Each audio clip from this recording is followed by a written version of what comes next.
په افغانستان کې د ترکیې هیواد سفیر اوزان اورتغرل ننګرهار کې د ترکیې د پوهنې بنسټ ته د سپارل شوي لیسې څخه د لیدنې پر مهال وویل چې یاده لیسه کې به د 300 کسانو د ځای پر ځای کېدو په ظرفیت یو سالون د 200,000 امریکایي ډالرو په لګښت یوه لیلیه د نجونو لپاره ځانګړي ښوونځی جوړ او فعال کړي. ننګرهار والي شاه محمود میاخیل وویل د افغان ترک څخه د ترکیې د پوهنې بنسټ ته د لیسې د انتقال وروسته ورسره سفیر ژمنه وکړه چې د یادې لیسې د تدریسي کیفیت په ښه کوي، لابراتوار او برېښنایي تختې به پکې فعالوي او د زده کوونکو لپاره به نوي چوکۍ رالیږدوي چې پخوانۍ به نورو ښوونځیو سره مرسته وشي. هغه همداراز د ترکیې هیواد سفیر څخه مننه وکړه چې د ښوونځي په فیس کې 100% کموالی رامنځته کړي، د شهیدانو اولادونو ته په وړیا ډول زده کړې ورکول پیل کوي، د نجونو لپاره ځانګړي لیسې په اوسنۍ ښوونځي کې د 300 زده کوونکو د ځای پر ځای کېدو په ظرفیت یو سالون او 200,000 امریکایي ډالرو په لګښت ورته لیلیه جوړوي. ښاغلي میاخیل وویل په دغه ولایت کې د افغان ترک لیسې نږدې 7 کاله وړاندې په فعالیت پیل کړي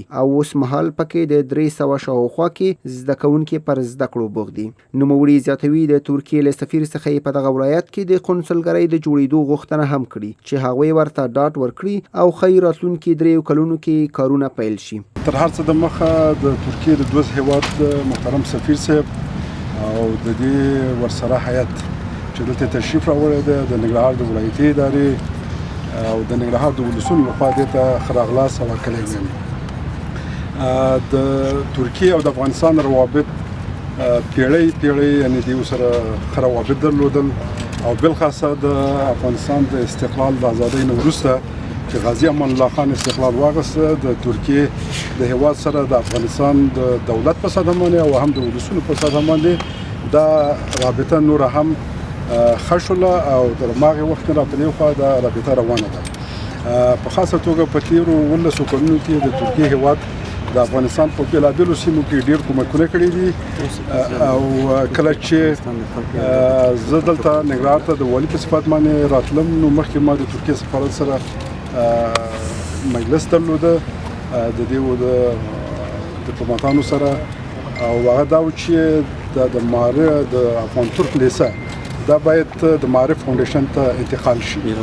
بیا هغه بحث دا و چې ځکه چې دغه انتقال په نورو ولایتونو کې یو څه ستونزمن او څه مشکلات یې درلودل نو موږ غوښتل چې دا دلته په ارامه او په ښه فضا کې ترسره شي.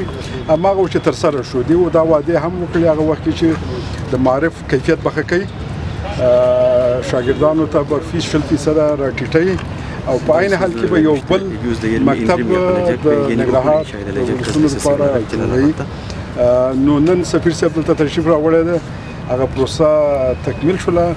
په خبرو کې وعدې وکړې چې هم به فیس کمیږي، هم به هغه د شهدا او معلولینو شاګرد دغه چې دي د شاګردان چې د کورنۍ وو که هغې استعداد لري او دلته داخلېږي هغې ورته به مفت زده کړه ورکوي او که چا ډېر ښه استعداد درلوده هغې ورته به مفت سکالرشیپونه ورکوي. د دې نه برسېره سفیر صاحب وعده وکړه چې یو بل ښوونځی به جوړېږي، هغه به د جنکو دپاره وي، همدارنګه یو بل ادوتوریم به جوړېږي، یوه لیلیه به دلته جوړېږي د 2 ډالرو په حدود کې.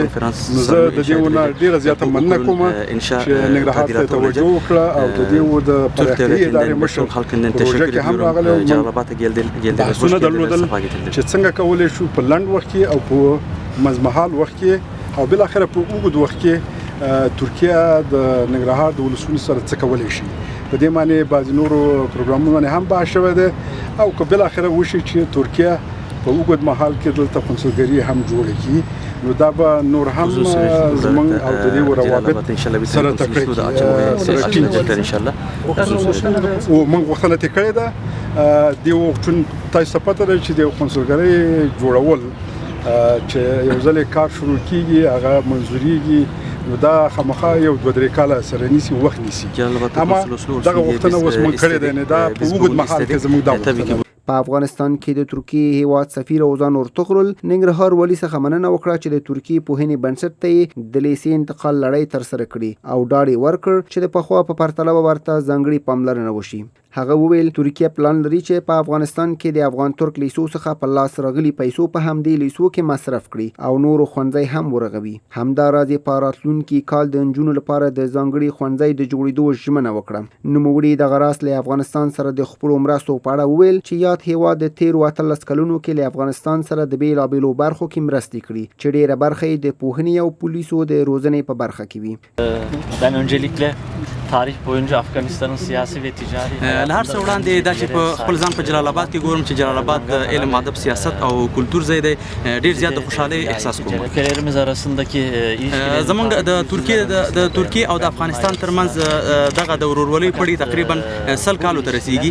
دا یوازې دوستي نه ده بلکې دا وروري ده. د افغانستان او ترکیې دولت ورونه bu ülkelerimiz arasındaki دا چې ولې زمونږ او ستاسو ترمنځ دومره ټینګې اړیکې دي دا دوه دولتونو ترمنځ نه بلکې د دوه دوستو ملتونو ترمنځ د اړیکو یو ځایوالی تر دې حده رسولی و.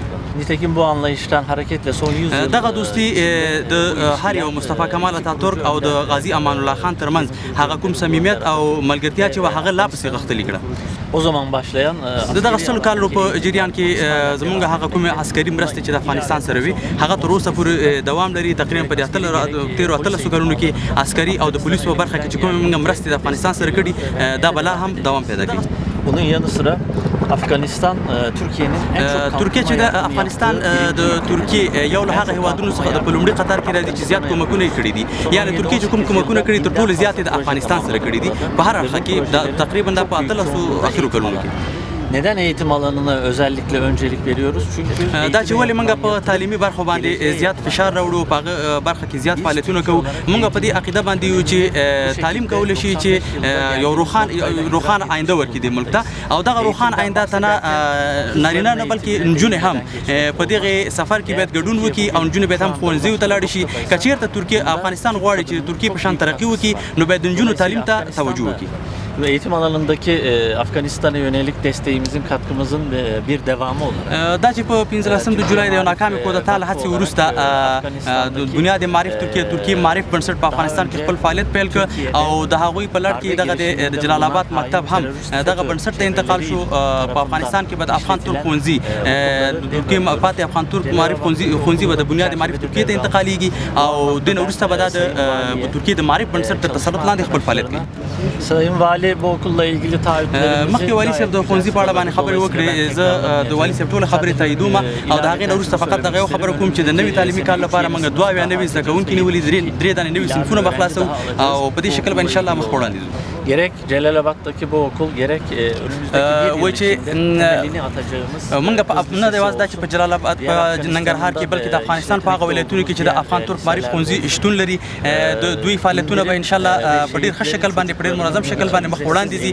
د 4 کالو زده کړو نه وروسته کله چې یو متعلم په دې توانېږي چې هغه امتحان نه تېر شي د ترکیې د بورسونو دی به ترکیې ته لیږل کېږي. په ترکیې کې په دې باندې زده کړې کېږي. که چېرته د شرایطو مطابق او شرایطو باندې مناسب دا بېرته په همدې مکاتبو کې د ښوونکو او اداري پرسونل په صفت باندې ټاکل کېږي. sadece Celalabad'da değil Afganistan'ın başka vilayetlerinde de نه یوازې دا چې په راتلونکي کال به په جلال آباد کې د نجونو د یوې لیسې تهداب ایښودل کېږي بلکې په ټول افغانستان کې به نوي ښوونځي پرانیزو موږ او هغه فیس چې موږ دلته د زده کوونکو څخه اخلو هغه 1 روپۍ هم بیرون ته نه وړل کېږي بېرته په همدغه ښوونځیو باندې لګېږي. bütün bunları sizlerin desteğiyle yapacağız. Ben دا ټول کارونه چې موږ کولی شو دا ستاسې په مرسته او همکارۍ باندې کولی شو. یو کرته بیا دا غواړم دا خبره تکرار کړم چې تر هغې ورځې چې تاسې موږ دلته غواړئ افغان ملت موږ غواړي نو موږ به هغوی سره لاس په لاس باندې دلته کار کوو. Şimdi barış Afganistan'a سوله د ټولو افغانانو هیله ده او ټول افغانان په دې امید او تکل دي چې په راتلونکي کې به انشاءالله یو سوله افغانستان ته راځي. مونږ هم د دوست هیواد په صفت باندې دې ته ډېر زیات لیواله یو چې په افغانستان کې سوله راشي زر تر زوره سوله راشي. خو یوه خبره مونږ غواړو چې په افغانستان کې دایمي سوله راشي. د ترکیې دولت په نمایندګۍ باندې تاسو دا ویلی شم چې مونږ دایمي سوله په افغانستان کې غواړو ځکه د دې ځای خلک د سولې تږي دي او انشاءالله امید ده چې په راتلونکي کې به دایمي سولې طرفدار اوسو. د ترکیې سفیر اوزان ورتغرل ویل یاد هیواد په افغانستان کې د سولې راتګ هیله مند دي او ټینګار کوي چې افغانان د دایمي سولې درلودونکي اوسي.